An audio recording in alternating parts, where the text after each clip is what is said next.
Welcome to Tehachapod, the City of Tehachapi's podcast, where we share conversations with local leaders, business owners, and community members. Don't miss an episode. Be sure to follow and subscribe to learn something new and discover ways to get involved in our community. Hello and welcome back to Tehachapod. Maya Acosta, joined by Ashley Whitmore today. Ashley, how's it going? It's going good. How are you, Maya? I'm good. Been a while since I've been in your podcast room. I know. It has been a while. I don't even know the last time you were on. Maybe something relating to the airport or... Maybe TCTA. Maybe TCTA. Yeah. So we like to have you on when we're talking about, like, the arts. I think maybe that's kind of a common theme here. I think so. I think Key tries to say, hey, get in there now. I need you. Yes. Well, this is very fitting because today we are joined by author and journalist Heather Surls, who is going to tell us about her latest book that just got released and her very interesting and exciting life journey. So, Heather, thanks for coming on today. Yeah, thank you so much for having me. Of course. So, your book called Beyond the Jordan just came out, you said, 2 weeks ago. Yeah, July 15th. So, what has that been like? I'm assuming putting a book out has to be a huge process. And now it's out there. Mm-hmm. How are you feeling? Yeah, it's been a really exciting couple of weeks. I started focusing on writing the book maybe 2.5 years ago, but it's been a lifelong dream. Since I was 6, I was a writer, sitting up by my nightlight at night in my room, writing stories. And yeah, I studied communication, so journalism and creative writing in university. That's when I kind of had the idea for this kind of book, like, oh, someday I want to write nonfiction, like a blend of styles maybe, or like an essay collection, but I didn't know what it would be about. So that was almost 20 years ago. And my husband and I and our sons live in Jordan now, in the Middle East, neighbors with Israel-Palestine, Syria, Iraq, and Saudi Arabia. We've lived there since 2015. And after living there for several years, it all started coming together. Like, I think this is going to be my book because I really have a passion as a journalist and a writer to just communicate about other cultures with Americans and, the West in general. So I had already written some articles for different outlets online and started to collect those and then started getting ideas for more I could research for the book. And here it is. Can you tell us a little bit about it? Yeah. Like, what are we looking at if you want to go read it? Yeah. So I call it a memoir in essays. So it's a lot of our story of living in the Middle East the last decade. My husband and I also lived in Israel for 2 years prior to moving to Jordan. So it starts out kind of with that experience. The first time I went to Israel was in college, and we actually started dating when we were there. We were on a study abroad program. And then we moved back after we were married because he got a master's degree there in Jerusalem. And yeah, moved to Jordan in 2015, like I said. So lots of stories about our experiences and our journey. But I also just love the stories of Arabs, of the people I have met in Jordan, especially women, Muslim, Syrian women, Palestinian, Jordanian, and Iraqi women in particular. And I love to amplify women's voices in my journalism and in my creative writing. So yeah, in the pages of Beyond the Jordan, you'll just meet a lot of these women that I have been neighbors with, or I've also volunteered extensively in Syrian and Iraqi refugee communities. So you'll be introduced to a lot of those women as well. And just find that they're so similar to us. We're all human, and I love just the power of stories to help people realize, like, oh, they're not that different from me, even though they live in this part of the world that's so politicized or, news headliney, but they have real lives and normal stories like we do. Absolutely. Now, I don't know if we mentioned yet while we were recording, but you called Tehachapi your hometown. Mm-hmm. And now you're living in the Middle East. Mm-hmm. When did that come to be? You mentioned the study abroad program. Was that kind of your first foray into your curiosity of, Jordan and the Middle East and that way of life? Mm-hmm. Yeah. So I moved to Tehachapi when I was 11 and went to college, and the study abroad program was kind of a big deal at my college to go to Israel. It was a Christian college. So when we studied in Israel, we got lots of units and classes in the Bible and geography and learning about Judaism and things like that. So it applied to my degrees. And yeah, I hadn't really traveled overseas. I'd been to Mexico and Canada, I think, by then, but it was my first over the ocean into something really different. And I just loved it. And my husband, we started dating there, and he had always been he wanted to work in another country long term and live, as an expat and cross culturally. So as we were dating, I was like, well, I guess I could do that too. So yeah, we just we got those 2 years in Israel early in our marriage. And at that time we were living with Israelis, in an Israeli community, but we just loved Arabs, and sitting in Jerusalem, in the busy market, hearing Arabic being spoken and eating our falafel, wow, maybe someday we'll learn Arabic and come back to this area. Yeah, so that was the beginning, the seed of the journey. Absolutely. And you were saying that really the life that you were experiencing when you moved out there is what inspired you to capture them in these memoirs. And you also mentioned being a journalist. That's something that perks my interest, having background in news. How did that experience also help your experience living overseas and this whole new culture that you're experiencing? Yeah, it's been profoundly helpful. I love how being a journalist allows you to ask anyone anything and have a reason for it. So when moving to a new country, I'm naturally a very curious person, lifelong learner type. And even though I've lived there for 10 years, have the posture of a guest.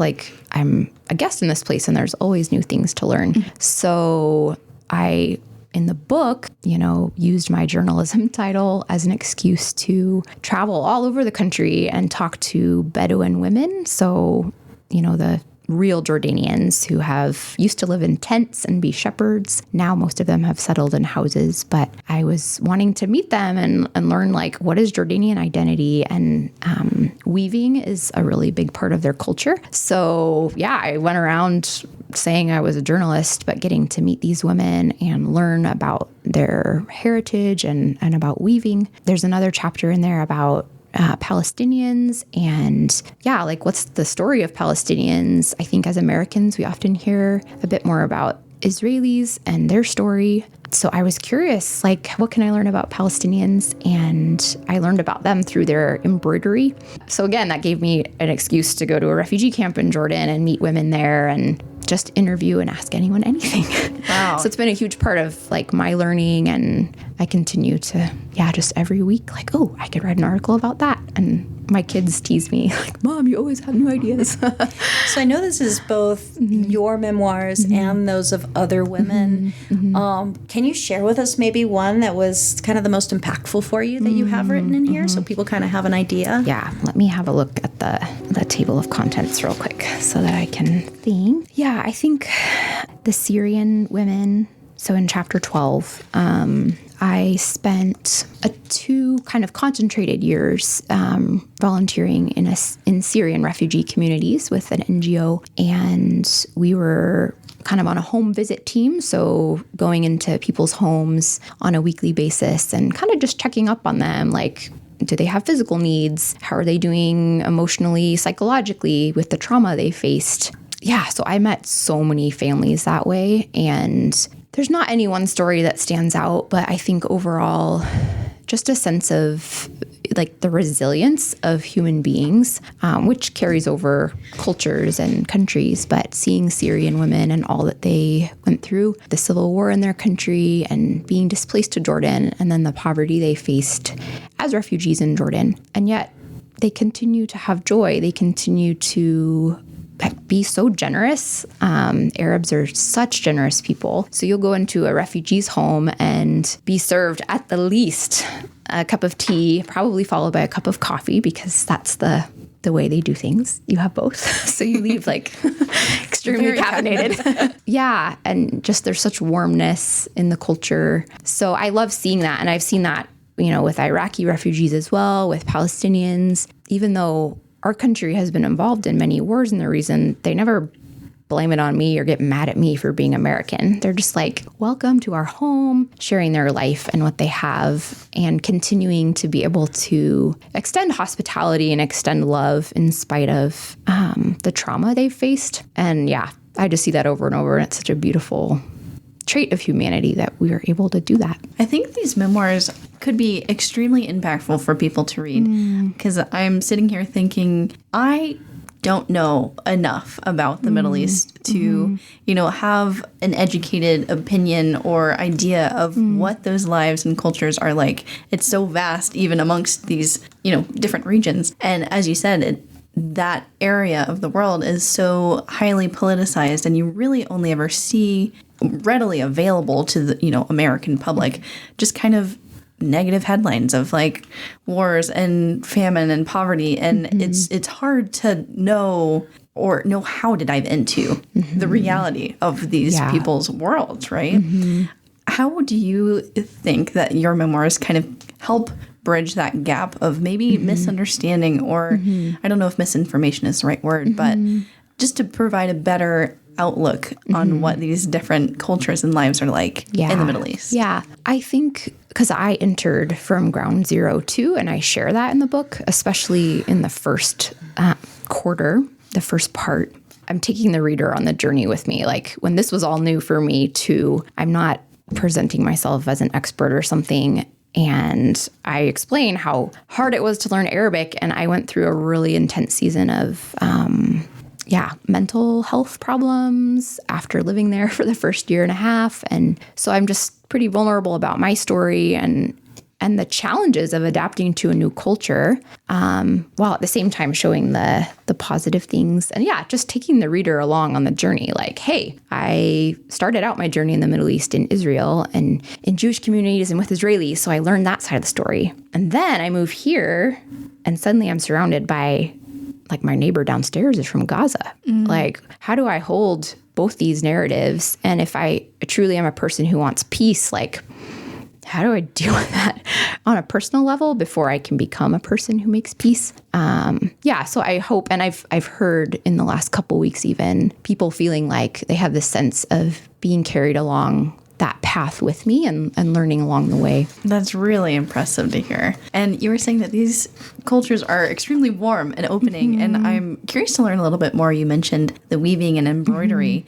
Was that kind of a way to not necessarily get your foot in the door, I shouldn't say that, but to make those initial connections with these women and to better learn their stories? Was that kind of a jumping off point? It actually came later because I didn't speak Arabic at first. So I studied Arabic for a year and a half pretty intensely, and then continued for another year, and I continue to learn. And that's another cool thing about being a journalist is you understand so much more than you can actually express. So I started interviewing people in Arabic probably 5 years ago. And I make recordings of everything. And that's how you learn Arabic too. Like if you go to a center, they make a recording and then you go back and listen to it. And then the words you don't know, you write down and you take to your teacher. So that was like exactly what I did as a reporter too. I didn't really get into that until embroidery was in 2001. When there was a previous war between Hamas and Israel going on. And I just wanted like a more like a tangible or practical way to connect and learn rather than just like doom scrolling or news headlines. And I knew that tatriz, which is the Arabic word for embroidery, was really central to Palestinian women's identity. So I was like, well, I'll take this class. And I took a class on Zoom from a Palestinian American. And then after that, I started like talking to my friends in Jordan about it. And, they would start telling me stories about their families, maybe before they were displaced in 1948 or 1967, and the wars with Israel. So it's been a great connection point. But it definitely was like further down the road after I could speak the language. Yeah. And it's interesting to hear you say and talk about the personal struggles that you had, hearing these two sides. I mean, I'm sure there's more than two sides to, every story, but especially right now, like we're seeing in the news all the time is these two sides that are, at each other. Yeah. And to be able to hear that firsthand, I can only imagine how heavy that must weigh on you. What are some of those other big challenges or things that you were very surprised to experience when you moved either to Israel or Jordan or both, as compared to living here in America? I mean, the language barrier is the first one, but that's pretty expected. One thing people often ask me about that I don't think I was surprised, but it's a huge reality of life, is the male-female split in Jordan, because the country is 98% Muslim. They're not like super conservative like Saudi Arabia, but they're not like Lebanon, which is a lot more liberal either. So the majority of women do wear headscarves, and families are very traditional still in that, you know, if you have a group of visitors come, the women will sit in one area and the men will sit in another area. There's not a lot of interaction like out on the street or just like with strangers. If you don't know a man, like you don't just chat with the guy at the store or so that continues to be an interesting thing, like as I travel back and forth between Jordan and America, because I feel like I've totally accepted that, like, this is just the way you live here. It gives freedom, and it's in interesting ways. Like, I have access to women, which men don't have access to. And like, there's just things that happen behind closed doors with women that are great that guys have no idea. Since I'm Western, like I still can, as with my job, for example, like I can still interview males and there's respect for journalists there. And so they allow me into that. But yeah, when I come home to America and like, you know, I'll get hugs from people I know, but like men, I'm just like, oh yeah, this is okay here. And yeah, just, you know, like eye contact and things like that. The first couple times we came home, it was like kind of jarring. Now I'm used to it. Like I slide more easily between.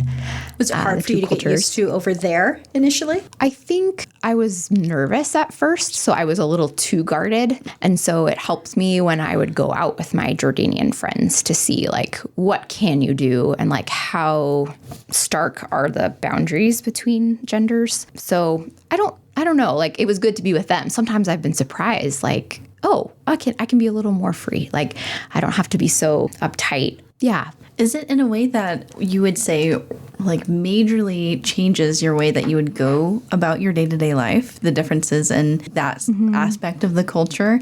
I have a couple practical examples. Like, it doesn't limit me. I think women in Jordan have a lot of freedom. Like, I go to the store by myself. I take walks by myself. It's not like it's restricting, but some ways that it plays out, for example, would be my husband has never met our female neighbors. Really? Yeah. And like, I know them and I visit them and they're my friends, but like, if we get in the car and there's a neighbor coming out, he'll be like, is that so-and-so?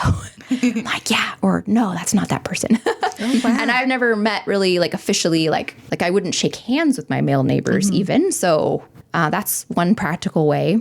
Another one is I have a taxi driver who has become a friend. And this is a context where it could be, he's an older man. He drives me regularly places, but he told me, Heather, or he doesn't call me Heather because you wouldn't use the first name. You call me David, so mother of David is how they address each other. So I call him Abu Mu'taz, like father of Mu'taz, his oldest son, and he calls me mother of David, my oldest son. You know, if I even passed my wife in the street, like if we were walking together and we passed, I wouldn't necessarily greet her because anyone looking on wouldn't know she's my wife. So there's this honor that has to be kept and preserved between genders. And if you were to talk to someone not related to you or you're not married to, that could be like shameful in their culture.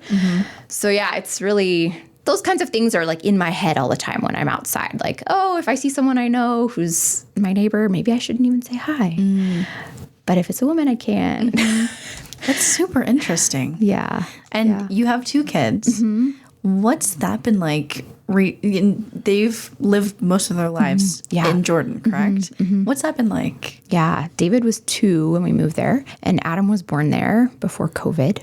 So, yeah, I think at this time, they're both happy there. There has been challenges for sure. COVID was a really hard time. The restrictions were really intense. And we chose to homeschool during COVID for David because the schools were online and he was in like second grade. And I didn't want him sitting in front of a screen all day. But he was so socially deprived. And he just kind of was like, oh, I don't like Jordan. So yeah, we're thankful that he has passed through that time and really loves living there now. He has a great group of friends, like other foreigners, actually. He goes to an international school. Cool. So he's just with a bunch of other kids from a lot of countries who aren't Jordanian, but they all get each other because they're growing up this third culture kid life. And they really find their sense of belonging in each other. So we're grateful for that. And Adam just, I don't know, like he was born there, so he hasn't lived in America very much. So he's still kind of figuring things out. Like when we come here, sometimes he'll ask questions. I'm like, oh, no, that's not how it works in America.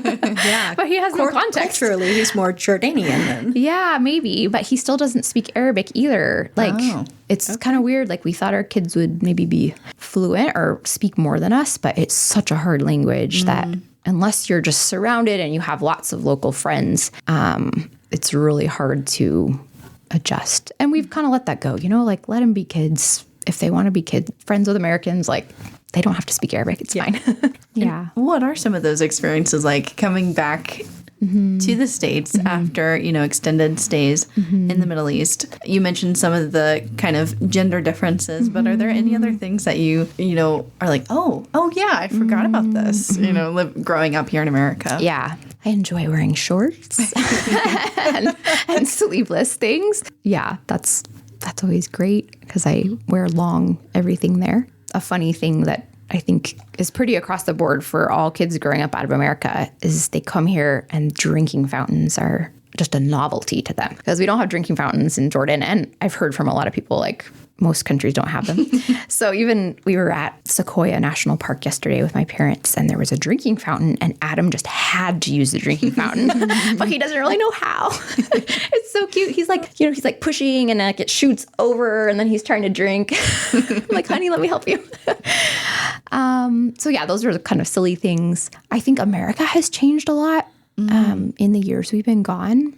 And so we just try to come back in and listen to people. You know, I think especially the last 5 years since COVID, and there's just been a lot of upheaval in our country and there's a lot of division and we don't have strong opinions on a lot of it because we can't really absorb like all the crazy news in the Middle East and our own country. Right. So when we come back in, we're like, let's just listen to our friends. Like, I don't care where they are on the political spectrum. Let's just listen and be a safe place that people can talk. And let's learn from them and ask them like, well, what do you think about this? And what do you think about this policy? And that's kind of a cool way to come in because we don't have to be a part of the squabbles or debates.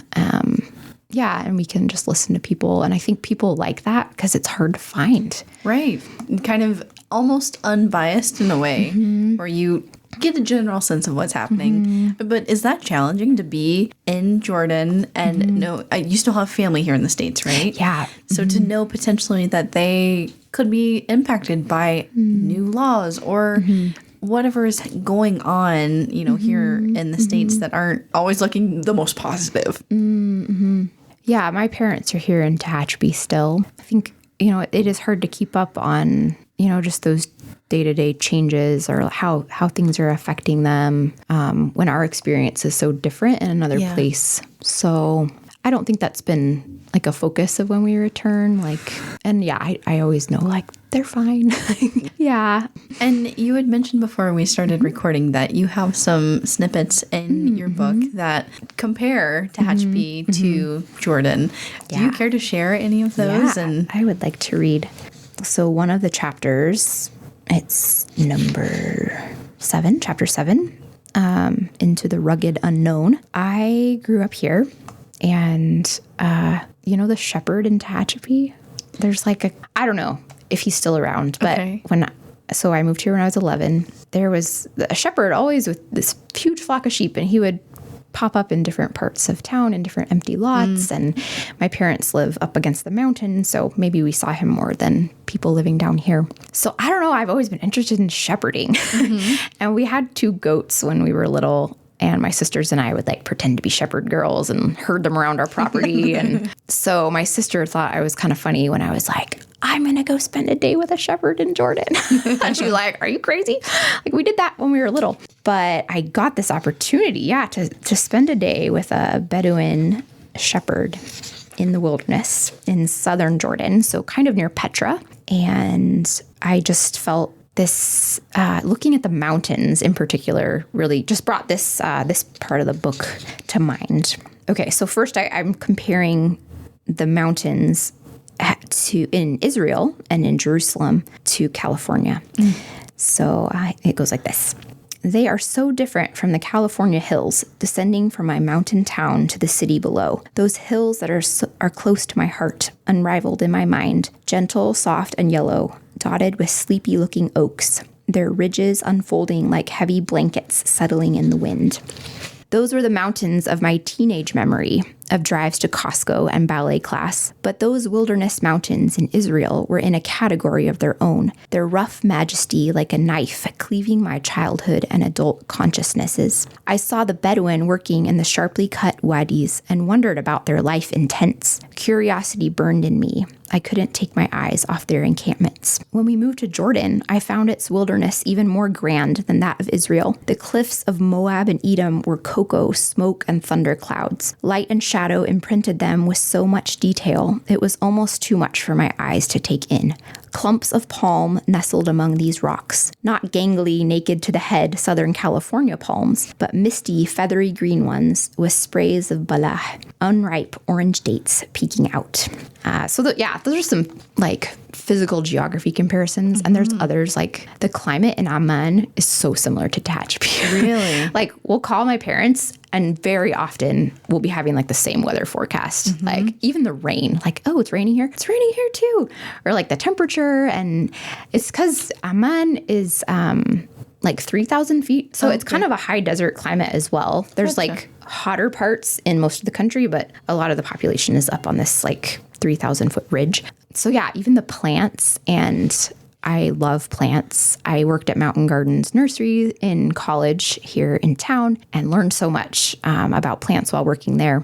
So yeah, being in Tehachapi and then Jordan, I'm like, oh, there's a lot of similar things. And I tell people that in Jordan all the time because they think, oh, you're from California. They imagine like Hollywood and palm LA trees, and the beach. And I'm like, Just hanging out with stars all the time. yeah. No, I'm from the mountains. And they're like, oh, there's mountains. There's not a word for town in Arabic. There's city and there's village. So I tell people I'm from the village in America. But people think that really helps understand me. They're like, oh, that's why you like to know your neighbors. And I think just the small town like culture that I've brought with me to the city, they recognize that, which is really fascinating.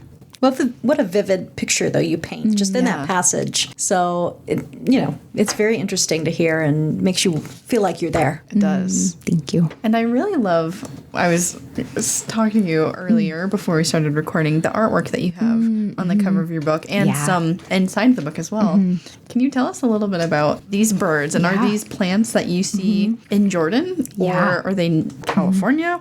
Yeah, good question.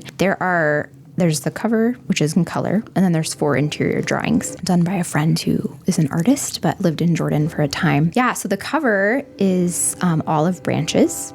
So we have those here in California too. But this is kind of like what I see when I look out my window almost. Like there's this limestone wall here and then the blue sky.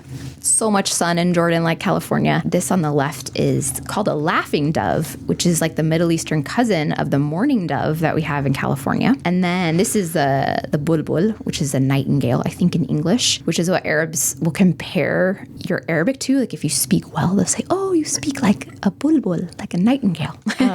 So it's kind of like what you want to be as a foreigner. We have forsythia, this yellow one in California as well. So yeah, and then the open hands, I talk a lot in the book about hands. I realized kind of at the end, And when I was thinking about the art, I was like, oh, hands would be a really good image to put on the front, because I talk about women and their work a lot.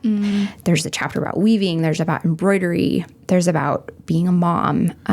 There's about just the work that women do to sustain their families and their identity and their culture. And then there's a lot about prayer too. In Jordan, I'm a Christian, but Christians are only 2% of Jordan. The rest are Muslim. So we hear the call to prayer 5 times a day. And you'll just see people like stop out on the sidewalk and get their prayer rug out and pray. And sometimes if I'm at visiting a friend, she'll just step away for a minute, like I'm going to go pray. And as a person of faith, like I'm often, just praying through my day too. And Muslims, when they are just spontaneously praying, will lift their hands like this. And so it's a Muslim posture of prayer, but I've adopted it too, because I just feel like it's a really good image of being open-handed and surrendered to God and whatever he brings, and just a position of faith and trust. Yeah. So there's a lot about my faith journey in this book as well. Very interesting. Now, kind of just like from 10,000 feet, have you found any challenges, or I almost wonder if it kind of has helped strengthen your, religious bond and journey, being in a place where you are the minority religion. Yeah. What's that been like? Yeah. I think it is strengthening, like you said. Jordan is a wonderful country in that they really are big on promoting religious dialogue. They've tried to be a leader in that in the region, especially since September 11th, I think. The royal family, so we have a king in Jordan. He is Muslim, but is really big on promoting like dialogue across the 3 major faiths in the region. So Islam and Christianity and Judaism.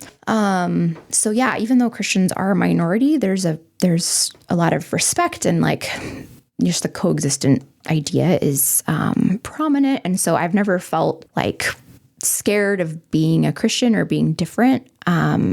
And overall, like just in the Arabic language, there's so much like reference to God, like you stop even thinking about it. Like you say, if someone asks you, how are you? You say, thanks be to God. Like if you see someone like working like at a shop or like sweeping the floor, you'd say, may God give you strength. And they reply, may God give you strength. So there's all these little like blessings and like just social niceties you say throughout the day that talk about God. So faith is a thing that comes up a lot in conversation with people. And there's a lot of, there's great ways you can just like bridge, even though we do have core differences in our faiths. There's a lot of great conversation that can come out. So that's been a really cool part of living there. That's really interesting. And I think, too, kind of just listening to you recount some of your experiences, largely when you look at American culture, I think it's just becoming more and more separate. There's not as intense of a, sense of community where, as you were mentioning, you just go and hang out with your neighbors every day. Well, how has that been? And is that a positive experience for you in the Middle East, that you get to feel a lot more of that sense of community and togetherness and support from all around? Yeah, that's a great question. I think I overall really enjoy that about the culture. And being neighborly like isn't weird. Sometimes like I'm kind of in between like introvert, extrovert. So sometimes it's a little too much and I just can't do it. Sometimes my neighbor will text me like, hey, come have coffee. And I'm just like, no, I just can't do it today. And that's okay. Yeah. But overall, like, just ahlan wa sahlan is what we say in Arabic. Like, welcome. Like, you're welcome to anything. Like, I've gone to weddings where I don't even know the bride and groom, because if they hear like, oh, especially because you're a foreigner, like, oh, you're a foreigner, you're a guest in our culture. And honoring guests is such a huge deal. Like, oh, come to this wedding or come to this event. And it's totally normal. Like, you can just go to a wedding and you don't even know who they are and they're happy you're there. But there still always is that element of being an outsider. I told my parents this week, I feel that most on Friday afternoons, because Friday is like the holy day for Muslims. So they'll go to prayer around noon and then usually go just have like family dinner, kind of like maybe Americans would 100 years ago on Sunday afternoon. Sure. So sometimes I'll be walking around, just taking a walk, and, you hear people like clanking their dishes and kind of like, oh, I don't have a family right now. Oh. So that's when there still is that sense of being foreign. Yeah, it's a both and situation. How do your parents and family here feel about you living with your family? Yeah. My parents are great, and my in-laws, they've been so supportive. Yeah. Like, I think when we moved to Israel, we were in our early 20s, and that was maybe the hardest time, but they got used to the idea. They all visited us in Israel and really experienced what I wish all Americans could experience, that the Middle East you read about is not what you experience on the ground. Yes, we have wars, and yes, there are some terrorists, but that's not the whole, the vast majority of the culture are just families and individuals living life and having their morning coffee and going to work and, relaxing in the evenings and weekends. Yeah. So both my parents and my in-laws have visited us in Jordan too. And there's a lot of wonderful tourist things in Jordan as well. There's Petra, which is the most well-known site, but just other beautiful places in the desert. There's Roman ruins. For Christians, there's a lot of like pilgrimage sites. So yeah, we were always like, come to Jordan. Like, don't just go to Israel. A lot of people go to Israel and we're like, come see us too. Because there's a lot of history and culture. And like I said, Arabs are so like welcome. Like they're so happy to have visitors. So they're great at tourism, welcoming people. Very cool.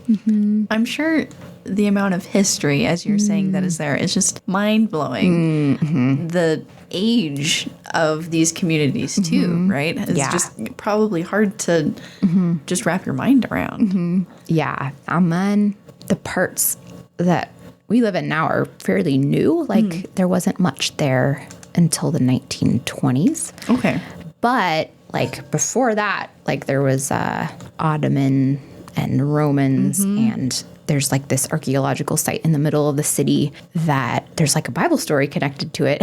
And my kids just think it's their playground. Like, oh, wow. Yeah, it's funny, like growing up there, like we'll go to archaeology to play, like not to learn the history. Like they think it's so fun. Like I get to climb on these ancient walls and jump off pillars. And I look at them sometimes like, wow, this is so different from how I grew up.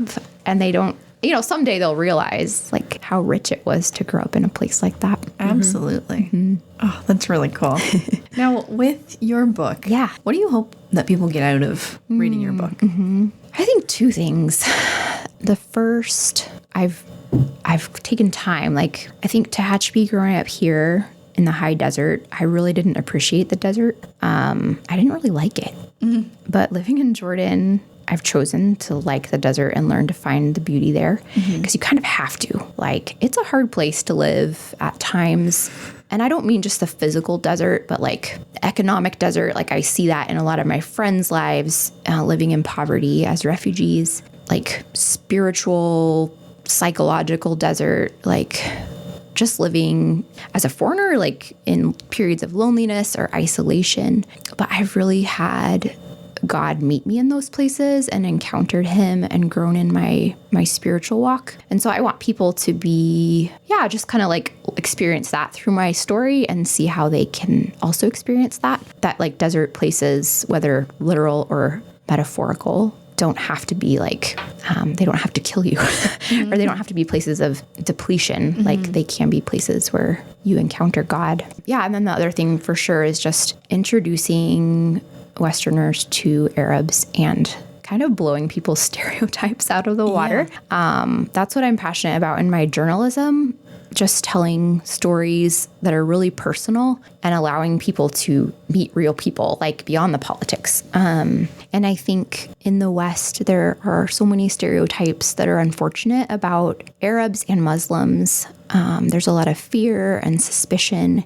And when you meet these people, they're just, like I said, they're human like us. They have families like we do. They have dreams and aspirations. And we really have so much more in common than we do different. Yeah, so I hope that when people read the stories here, maybe they'll never travel to the Middle East, but we have more and more we're a country built of immigrants. We have Arabs, we have Muslims. I hope that people will maybe sense some of that fear broken down and like, hey, I can say hi to this like fully veiled woman in the grocery store because she's just like me. Like we look different, but deep down we're both human. Absolutely. I love it. It's a great way to really just shine a light on these cultures. And I think, as you said, breaking those stereotypes can really be life-changing. So, and you're taking people along on a journey with you. I mean, that little snippet that you read really just paints the whole picture. It was so easy, especially I imagine people from Tehachapi who read your book will see those comparisons because it was so easy to picture exactly the yellowing hills the drive in to Tehachapi. Bakersfield. Yep, exactly. And then to compare it with what you're, seeing now in Jordan and what you saw in Israel. So I think it sounds like people will really just be able to envision this way of life through your eyes. I hope so. Yeah. Do you feel like there's been a change in you from the time you were here to going there? Because, I mean, you talk about the people over there and how welcoming and kind and everything. And all I get from you is welcoming and kind and just kind of this general just joy about you and stuff. And I'm just so curious if you feel like you went there that way or you've kind of gained that from being around that culture. Yeah, I think it has grown me as a person. You know, I've been there long enough now that it's like, am I just developing in the ways I would have here? Or is this what it's like to be nearing 40 and like your personality changes? Someone asked me this question the other day, and I've definitely become more extroverted and like able to engage new people. And I think that was by necessity because I'm always the outsider and having to meet new people and just throw myself into conversations in Arabic, regardless of how bad I sound. So that's carried over to English. Like I've become a more outgoing person. I do see how the way I am hospitable to people changes too. I think in America, like you could have someone come and you could maybe just talk at the doorway or maybe just give them a glass of water. But like now, like if people come to my door, I'm like, no, you must come in. Like it feels weird to like leave them standing there, and just water doesn't feel like enough. And I have seen that with other Americans who live in Jordan too. Like we've all kind of adopted that, like you bring a tray with like cookies and snacks and tea and that's a really cool way to change. Yeah. And I think there's just you just develop as a person as you get older. And I think maybe when we moved out, I was in my late 20s. Kind of feel like you're in your 20s. You're a fully developed person. That's just not true. You have no idea. Yeah. Like decade by decade, we all grow and change. I'm really grateful for the opportunity to do it there. Now, is there anything else that we haven't touched on, whether it's regarding the book, the process that it went into writing it, or just your time overseas that you would like to share with our listeners? I think maybe just one little thing that connects again with Tehachapi. Like I said, I moved here when I was 11, and my dad was the general contractor for our house. He's a firefighter in LA City, but he also did that. So we built our house, and I remember tying the rebar on the foundation and sweeping up dust and picking up nails. And when I come back now to that same house, even though I don't live there anymore, there's this deep sense of attachment to the land. And it's helped me understand Arabs and in particular Palestinians better. Because there's, we hear in the news a lot about Palestinians like wanting their land and to return to their land. And also Israelis and the Jewish people, like they talk about returning to their land after 2,000 years. I don't think I really got that. I think as Americans, we're like a lot more mobile and we don't get like deeply attached to a place as much as other cultures. But the last few times we've been in Tehachapi, I'll go sit out in the tree fort I used to play in when I was little, like bring my tea out and just look over this 5 acres my parents live on.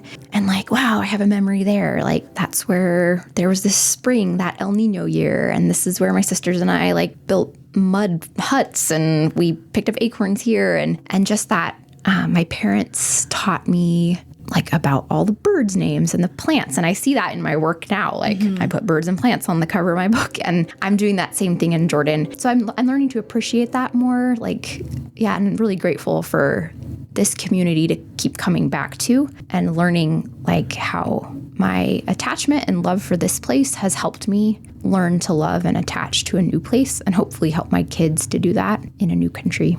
That's really interesting. Wow, that's beautiful. It is. I mean, it sounds like you're able to find little pieces of home even thousands and thousands of miles away. Yeah. Very cool. Now, for people who are interested now in reading your book and picking up these memoirs, how can they do so? Yeah, it's available a lot of places. Amazon. It's also on Kindle, but you can also get it on barnesandnoble.com, bookstore.org, or bookshop. I think it's bookshop.org, where you can like choose to donate to a privately owned bookstore by purchasing through them. Target.com, walmart.com. It's everywhere.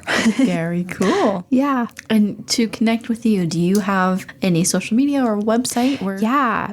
My website is heathersurls.com. That's kind of a portfolio of my work. So you can read my recent journalism there and creative writing. And then, I'm on Instagram and Facebook. So especially Instagram. Lately, I've been posting a lot, just pictures of life in the Middle East, everyday life. So that's at Heather Surls. Yeah, would love to connect with people there. Perfect. And how has Tehachapi changed to you over the years? Yeah. I'm sure every time you come back, it's probably like, whoa. It is. Yeah. I kind of like to drive around every time. Like when we moved here, there was one stoplight in the whole city. So yeah, it was so much smaller and no one knew where Tehachapi was. Like if you'd be out somewhere and they asked you where you were from. Now I find that most people know, like, oh yeah, I went through there. I went to, I don't know, I stayed there overnight. Stopped at Conan's. Yeah, I was just stopped at Conan's on my way to Vegas. Yeah, people pass through. But when I moved here, I think it was 1997. It was much smaller. Like, yeah, it was the old campus for the high school. What else? Yeah, there's just like so much more people now. And The whole Tucker Road corridor. Oh, yeah. I mean, Yeah. total change. it's all changed. Yeah. Well, that's great. It's all of this is super interesting to hear, and I think people after listening to this will be highly encouraged to check it out and learn some more. Ashley, anything else? No, it was just a pleasure meeting with you and Yeah. hearing a little bit from your book. Oh, thank you so much. It's really been an honor and a joy to be here.